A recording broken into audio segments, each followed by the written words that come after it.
두려움은 두려움으로 몰아낸다. 마태 25장 14절에서 30절, 루카 19장 11절에서 27절. 치유에 관한 또 다른 중요한 주제는 두려움과 그 두려움에서 벗어나기 위해 모든 것을 통제하려 하는 성향에 관한 것입니다. 이에 대해서 예수님은 탤런트의 비유로 가르치시며 이 비유로 사람들을 매료시키고 용기를 북돋우십니다. 첫 번째와 두 번째 종은 자신들이 받은 탤런트를 기반으로 돈을 벌어 주인에게 커다란 상을 받습니다. 그러나 세 번째 종은 고지식하게 행동하여 청중에게 동정과 함께 분노를 불러일으킵니다. 이 비유를 통해 예수님은 청중에게 다음과 같이 말씀하고자 하십니다. 이 세 번째 종의 모습을 자세히 살펴보아라. 그에게서 너의 모습을 발견하게 될지도 모른다. 세 번째 종은 자신의 행동에 대해 변명을 늘어놓습니다. 바로 이 변명에서 그의 문제가 무엇인지 알 수 있습니다. 그는 자신을 다른 사람들과 비교했고 자신이 차별 대우를 받는다고 느꼈습니다. 그런 까닭에 그는 자신이 받은 한 탤런트를 최소한 잃지는 않고자 했지요. 주인을 두려워한 것도 그의 문제였습니다. 그는 주인에게 이렇게 말했습니다. 주인님, 저는 주인님께서 모진 분이시어서 심지 않은 데에서 거두시고 뿌리지 않는 데에서 모으신다는 것을 알고 있었습니다. 그래서 두려운 나머지 물러가서 주인님의 탤런트를 땅에 숨겨두었습니다. 보십시오. 주인님의 것을 도로 받으십시오. 그는 자기 주인이 벌을 주는 모진 사람이라고 여겼기에 실수를 범하지 않으려고 자기 탤런트를 땅속에 묻었습니다. 그는 모든 것을 통제하려 했고 가진 탤런트를 이용하여 돈벌이를 하려는 모험도 하지 않았습니다. 그는 결국 아무것도 내놓으려 하지 않았습니다. 하지만 그런 방식으로는 이익을 얻을 수 없었습니다. 탤런트를 사용하여 돈을 번 다른 두 사람은 더 많은 것을 얻기 위해 무엇인가를 내놓았습니다. 그러나 세 번째 종은 아무것도 잃지 않으려고 모든 것을 움켜쥐고 있었습니다. 그리고 바로 그 행동으로 인해 그는 모든 것을 잃게 되었습니다. 주인은 이 세 번째 종을 매우 엄하게 다루었습니다. 주인은 그 종이 상상했던 그대로 행동합니다. 주인은 그가 주인에 대해 그렸던 모습 그대로를 보여준 것이지요. 주인은 이렇게 응수했습니다. 이 악하고 게으른 종아, 내가 심지 않은 데에서 거두고 뿌리지 않은 데에서 모으는 줄로 알고 있었다는 말이냐. 그렇다면 내 돈을 대금업자들에게 맡겼어야지. 그리하였으면 내가 돌아왔을 때에 내 돈에 이자를 붙여 돌려받았을 것이다. 저자에게서 그 한 탤런트를 빼앗아 10탤런트를 가진 이에게 주어라. 오이겐 드르버만은 예수님의 이러한 치유 방식을 두려움으로 두려움을 몰아내기라고 부릅니다. 여기서 중요한 것은 두려움이 신뢰로 바뀔 때까지 두려움을 자세하게 상상하는 것입니다. 예수님은 세 번째 종에게 다음과 같이 말씀하고자 하십니다. 내가 하느님을 그토록 두렵게만 여긴다면 내 삶은 이미 너무도 고통스러워 이를 갈 지경이 되고 말 것이다. 내가 모든 것을 다 통제하려 든다면 내 삶은 이미 통제불능 상태에 빠지고 말 것이다. 내가 실수를 하지 않으려 한다면 너는 모든 것을 엉망으로 만들게 될 것이다. 사람들은 이 비유에 대해 예수님이 이것을 좀 더 알아듣기 쉽게 말씀하실 수 있지 않았을까? 라고 말할 수도 있습니다. 그러나 예수님이 그저 교훈만 전하거나 당신을 신뢰하라는 요구만 하셨다면 우리는 안락의자에 편안하게 기댄 채 그래 좋은 말씀이야 라고 생각할 뿐 우리 내면에는 아무런 변화도 일어나지 않을 것입니다. 이에 반해 위의 비유는 우리 마음에 울림을 줍니다. 이 이야기에서 우리를 화나게 하는 것이 무엇인지 곰곰이 생각하게 되기 때문이지요. 여기에서 예수님은 오늘날 강화라고 부르는 심리치료를 사용하셨습니다. 한 심리치료사가 제게 이런 이야기를 들려주었습니다. 예전에 그는 자신의 잘못을 자책하는 내담자들에게 언제나 그들의 긍정적인 모습들을 부각시켜 말해주었다고 합니다. 그런데 그럴 때면 그들은 자주 이러한 반응을 보였다고 합니다. 그래요. 그렇긴 하지만 모든 면에서 그렇지는 않아요. 그것은 또한 제 결점이지요. 그는 긍정적인 측면을 잘 말해주었지만 내담자에게서 별 호응을 얻지 못했던 것입니다. 내담자들은 부정적 경향이 더 강했고 그들의 그런 경향 때문에 그는 자주 절망감에 빠졌습니다.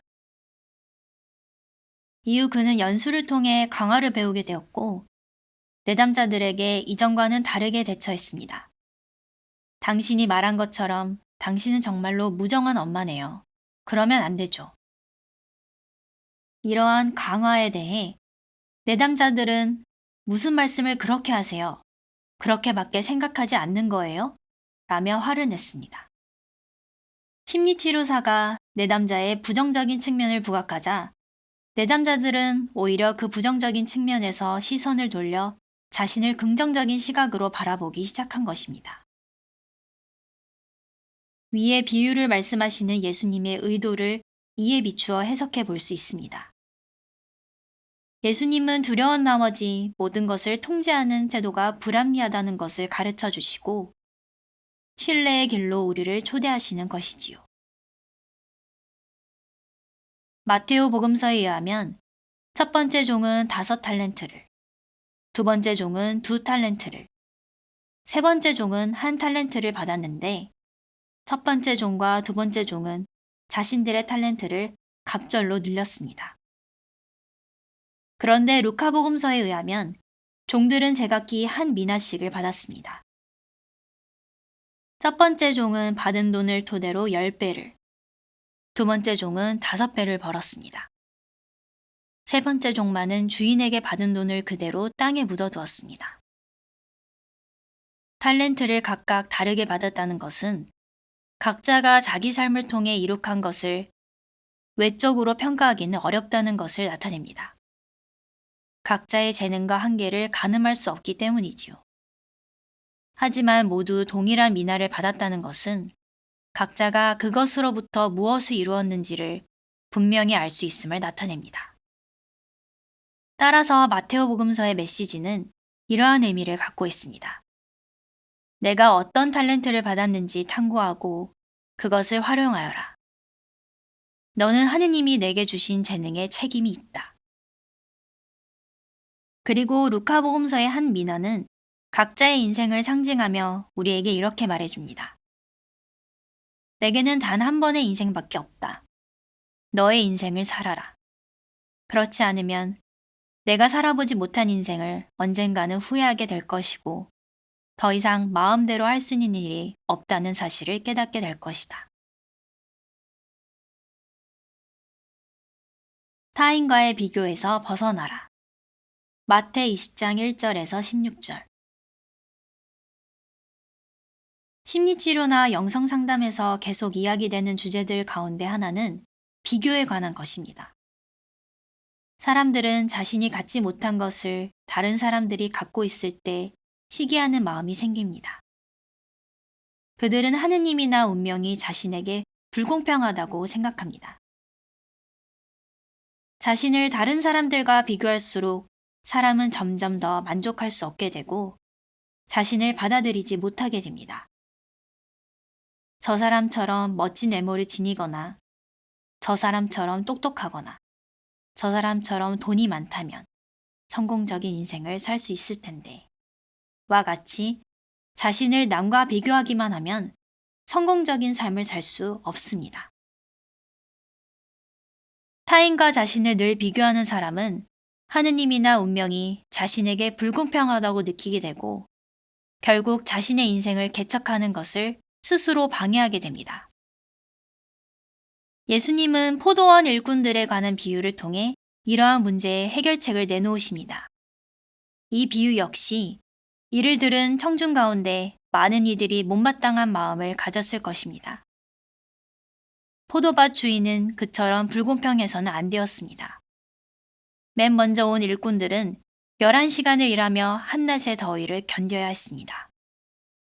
그런데도 주인은 어떻게 1시간밖에 일하지 않은 일꾼들에게도 똑같은 품삯을 주겠다는 말일까요? 그런데 포도밭 주인의 처신에 화가 난다면 삶에 대한 우리의 태도를 되돌아볼 필요가 있습니다.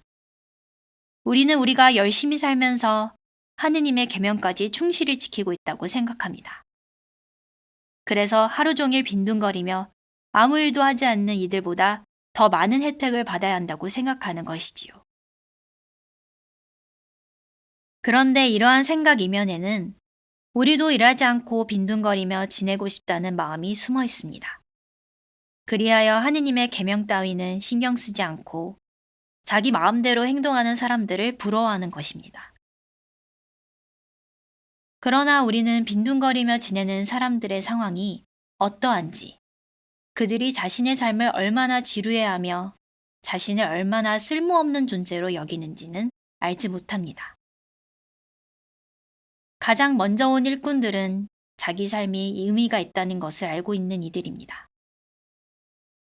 그들은 일을 했고 저녁 때 적절한 품삯을 받았습니다.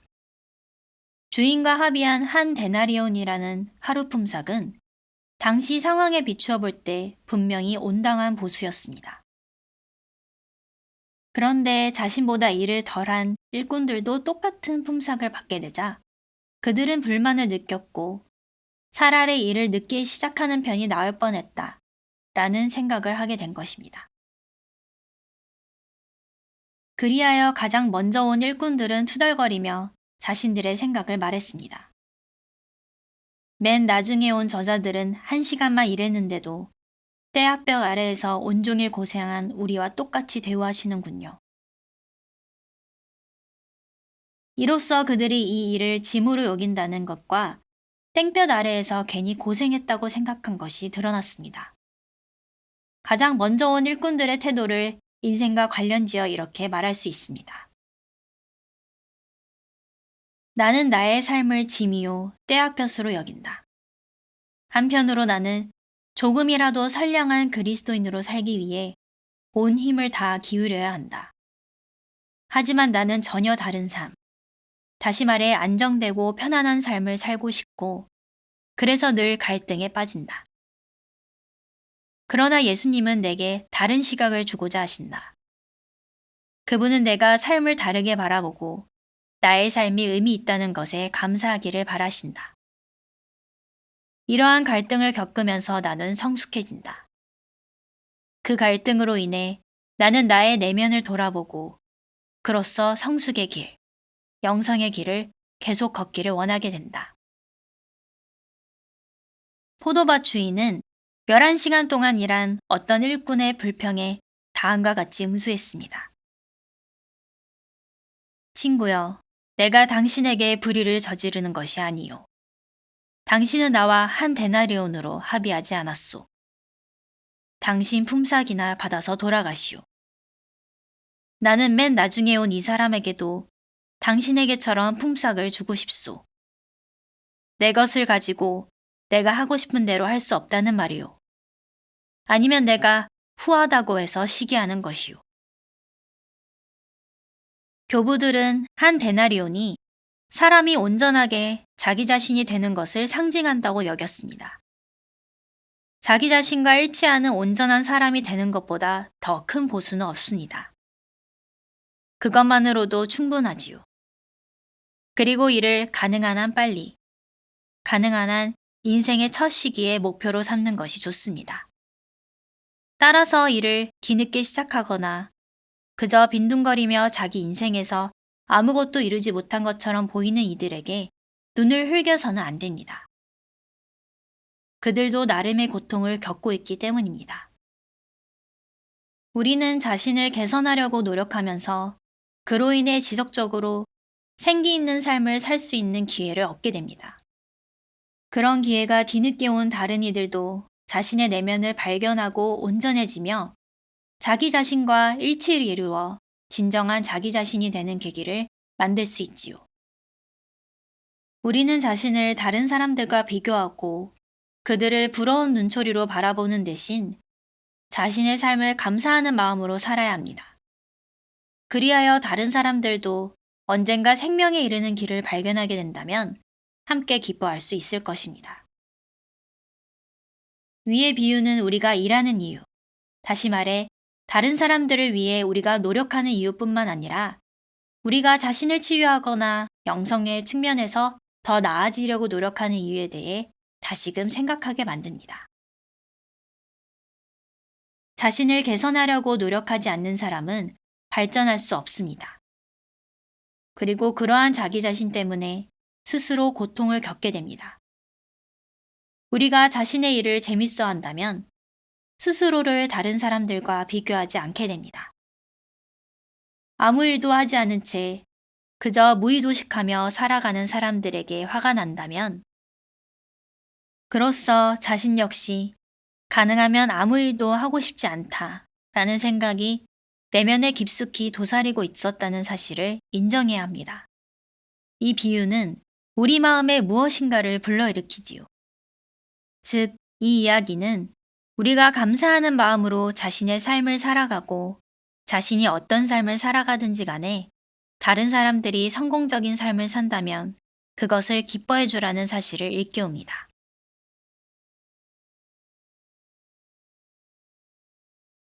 적대자와 친구가 되는 법. 루카 14장 31절에서 32절. 영성상담이나 심리치료에서 내담자의 잘못과 약점과 잘못된 생활 태도를 어떻게 대해야 하는지, 질투와 분노와 두려움과 우울감에 어떻게 대처해야 하는지, 중독을 느끼는 것들에 어떤 태도를 취해야 하는지 등은 매우 중요한 문제입니다. 자기 마음속에 일어나는 질투심이나 두려움을 맞서 싸워 해결하려는 사람들이 많습니다. 그러나 자기 내면에 있는 것들과 맞서 싸울수록 그것들의 반발 또한 거세지지요. 이런 경우 아무런 개선의 여지가 없어 보이는 자신의 잘못과 약점에 맞서는 일에 온종일 집착하기도 합니다. 이런 상황에 대해 예수님은 2만 명의 군사를 몰고 오는 다른 나라 임금에게 1만 명의 군사로 맞설 수 있는지 헤아려 보는 임금의 이야기를 통해 우리에게 말씀하십니다. 1만 명의 군사를 지닌 임금은 전쟁을 이길 가능성이 없으며 만약 그래도 전쟁을 한다면 자신의 온 힘을 소진하게 될 것입니다. 이처럼 많은 사람들이 자신의 과오와 약점과 맞서 싸우느라 힘을 허비합니다. 그로 인해 자신의 삶을 성취하는 데에는 힘을 쓰지 못하지요. 이에 대해 예수님은 자신의 내면에 있는 적대자와 평화를 이루고 그 적대자와 친구가 되라고 조언하십니다. 예수님의 조언대로 한다면 우리는 1만 명이 아니라 3만 명의 군사들을 갖게 되는 것입니다. 또한 우리가 자유로이 다닐 수 있는 영토도 넓어집니다. 다시 말해 우리는 더 많은 능력과 힘을 지니게 되고 내면의 크기도 더욱 커집니다. 약 46년 전 제가 수도원에 입회했을 당시에 저는 제가 지닌 1만 명의 군사들, 즉 지금까지 받았던 훈육과 의지력으로 저의 모든 약점을 극복할 수 있으리라고 생각했습니다. 그러나 이후 저는 엄청난 좌절을 경험했고 적대자인 저의 약점들과 화해해야 한다는 것을 알게 되었습니다. 적대자들과 친구가 될 때에만 변화가 일어나는 것이지요. 저는 예수님이 위의 비유들을 통해 전하시는 메시지를 몇 가지 사례를 들어 설명하고자 합니다. 한 여성이 간헐적인 폭식증으로 인해 큰 스트레스를 받았습니다. 그녀는 폭식을 부끄러워했고 금식을 하여 자신에게 벌을 주었습니다. 그런데 그렇게 하여 며칠간은 잘 지내다가도 다시 폭식증을 겪고는 했습니다. 그녀는 끊임없이 폭식과 금식을 반복하느라 많은 힘을 허비했지요. 식탐을 친구로 삼는다는 것은 이를테면 이렇게 생각하도록 변화하는 것입니다. 나는 식탐과 맞서 싸우거나 나를 벌주는 대신 식탐이 내게 무엇을 말하고자 하는지 물을 것이다. 폭식을 하여 내가 얻으려는 것은 무엇일까? 내가 먹는 것을 통해 사랑을 갈망하는 마음을 표현하는 것일까? 아니면 분노와 실망이 터져 나오는 것을 막으려는 것일까? 그것도 아니면 힘든 일을 마친 후 이따금 자신에게 음식으로 보상해야 한다고 생각하는 것일까? 저는 이러한 갈망들을 평가하지 않습니다. 그것들은 제각기 의미를 지니기 때문입니다. 문제는 그 갈망들을 어떻게 새롭게 대할 수 있는가? 자신에게 더 유익하고 양심의 가책이나 부끄러움을 남기지 않을 방식으로 그 갈망들을 충족시킬 수 있는가 하는 것입니다. 식탐이 자신의 본래적인 갈망을 끊임없이 일깨우는 친구라고 여기게 된다면 더 이상 그것에 집착하거나 끌려다니지 않게 됩니다. 또 다른 예를 봅시다. 한 여자가 자기 남편의 사무실에서 일하는 여비서를 몹시 질투하게 되었습니다. 그녀는 자신이 비서를 질투한다는 사실에 스스로 화도 났지만 남편이 비서를 친절하게 대하는 모습을 끊임없이 상상하며 혹시 그들이 잠자리를 같이 하지는 않았을까 의심하곤 했습니다.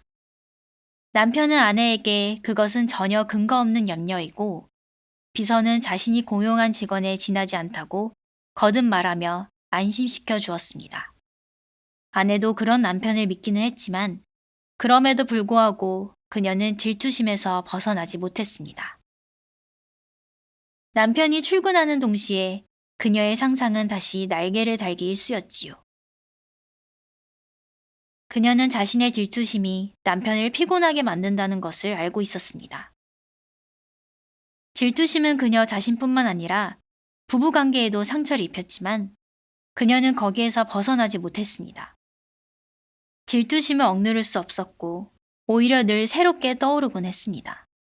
이처럼 질투심이 생긴다면 이러한 생각으로 바꿔나가는 것이 더 좋을 것입니다. 나의 질투심에는 어떤 갈망이 숨어 있는 걸까? 나는 남편이 나만을 사랑하고 나에게만 관심을 보이길 바란다. 나는 이러한 갈망을 인정함으로써 그것을 똑바로 바라볼 수 있다. 왜냐하면 이러한 갈망이 비현실적인 것임을 알고 있기 때문이다. 나는 남편을 가둬둘 수 없다. 나는 그저 그가 나름의 방식으로 여전히 나를 사랑한다는 것을 믿어야 할 뿐이다. 또한 질투심이 자신의 어떤 오래된 상처와 두려움을 암시하는지 되짚어 볼 수도 있을 것입니다. 혹시 언젠가 누군가에게 큰 실망감을 느꼈던 것은 아닌가요? 혹은 어렸을 때 충분한 관심과 신뢰를 받지 못했던 것은 아닌가요? 자신을 돌이켜본다면 자신의 상처를 더 잘 받아들일 수 있게 됩니다. 그렇게 되면 질투심이 생기더라도 더 이상 자신을 비난하지 않을 것입니다.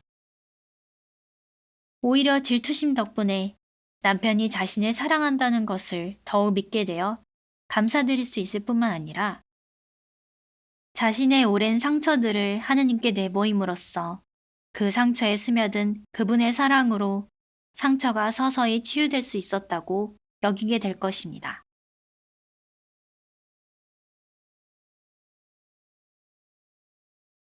밀과 함께 가라지도 인정하라. 마태 13장 24절에서 30절.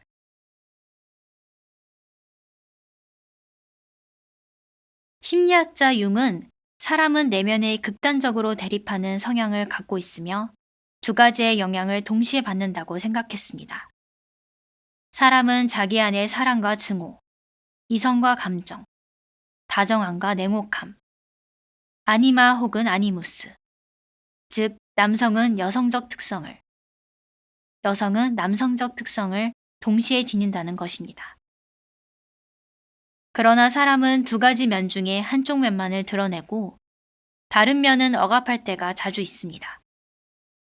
그런데 이렇게 그림자에 억압된 한쪽은 파괴적인 작용을 하게 됩니다.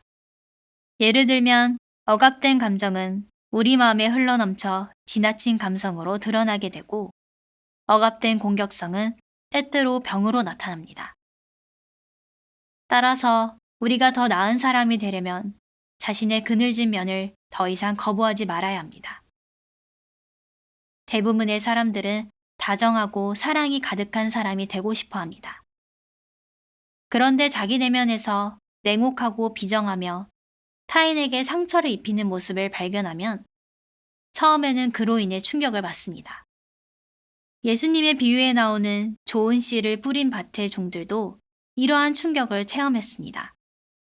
줄기가 나서 열매를 맺을 때에 가라지들도 드러났다. 그래서 종들이 집주인에게 가서 주인님, 밭에 좋은 씨를 뿌리지 않았습니까? 그런데 가라지는 어디서 생겼습니까? 하고 묻자 원수가 그렇게 하였구나 하고 집주인이 말하였다. 우리는 우리의 마음밭에 좋은 씨를 뿌렸다고 생각합니다. 그렇지만 우리의 밀밭에서 가라지도 발견하게 됩니다.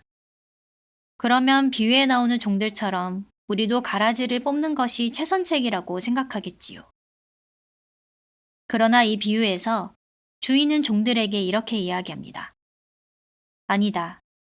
너희가 가라지들을 거두어 내다가 밀까지 함께 뽑을지도 모른다. 수확 때까지 둘 다 함께 자라도록 내버려 두어라. 수확 때에 내가 일꾼들에게 먼저 가라지를 거두어서 단으로 묶어 태워버리고 밀은 내 곡간으로 모아들이라고 하겠다. 우리는 착하게 살려고 하지만 자신에게서 악한 성향도 발견합니다. 우리는 다정한 모습을 지니길 바라지만 자신에게서 증오심과 복수심도 발견합니다.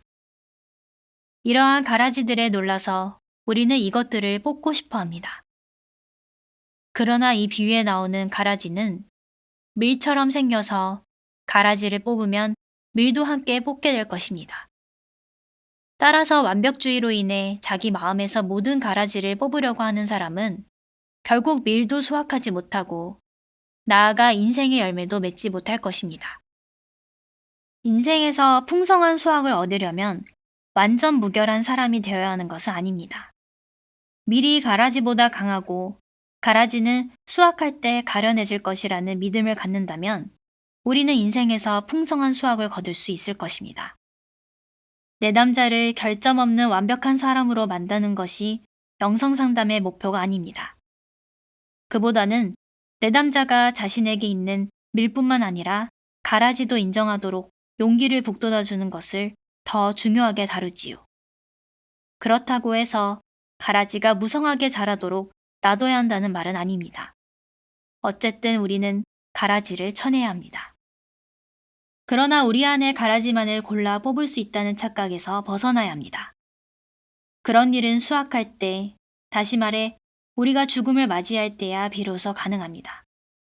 그때 하느님이 몸소 우리 안에 있는 가라지를 떼어내실 것이기 때문입니다. 다른 사람을 돕고자 하는 동기는 전적으로 순수하고 이타적이어야 한다고 생각하는 사람들이 많습니다. 물론 다른 사람을 위해서 헌신할 때 마음속에 다른 생각을 품지 말아야 합니다. 이는 우리의 이상이기도 하지요. 그러나 실제는 이와 다릅니다. 실제로 우리가 다른 사람들을 도우려는 동기는 복잡하고 순수하지 못할 때가 더 많습니다. 사제가 강론을 할 때 자신은 그저 하느님의 말씀을 선포할 뿐이라고만 생각한다면 그는 자기 말에 숨어있는 공명심과 자기 과시욕을 전혀 의식하지 못한 것이겠지요. 이 점에 있어서 예전의 수도승들은 자신을 더 너그럽고 겸손하게 대했습니다. 한 수도승이 예수님의 가라지의 비유를 자신의 삶에 구체적으로 적용한 이야기를 볼까요? 젊은 수도승이 원로 수도승을 찾아와서 어려움을 호소했습니다. 자신이 선행을 할 때면 어김없이 마귀들이 찾아와서 선행을 폄하하며 넌 그저 사람들에게 잘 보이려고 그 일을 한 거야 라고 말한다는 것입니다. 이 말을 들은 원로 수도승은 젊은 수도승에게 다음과 같은 이야기를 들려주었습니다. 농부 두 사람이 한 마을에 살고 있었다네. 그들 중에 한 사람은 잡초가 뒤섞인 씨앗을 조금 뿌렸고 다른 한 사람은 그나마 씨앗도 뿌리지 않아 아무것도 수확하지 못했지. 기근이 닥치면 이들 가운데 누가 살아남겠는가? 젊은 수도승이 대답했습니다. 잡초가 섞였을지라도 씨앗을 뿌린 사람입니다. 그러자 원로 수도승이 말했습니다. 미처 골라내지 못한 씨앗일지라도 일단 조금 뿌려보자고. 그래야 굶어 죽지 않을 테니 말이야. 우리가 아무리 순수한 영성의 기초에서 한 행동이라도 다른 의도가 섞일 수 있습니다. 이것이 바로 가라지입니다. 우리가 사는 동안 우리의 마음밭에는 가라지도 자랄 것입니다. 그러나 이 사실을 잘 헤아린다면 이 가라지가 우리를 겸손하게 만들어 자신과 다른 사람들을 냉혹하게 대하는 잘못을 범하지 않도록 지켜줄 것입니다.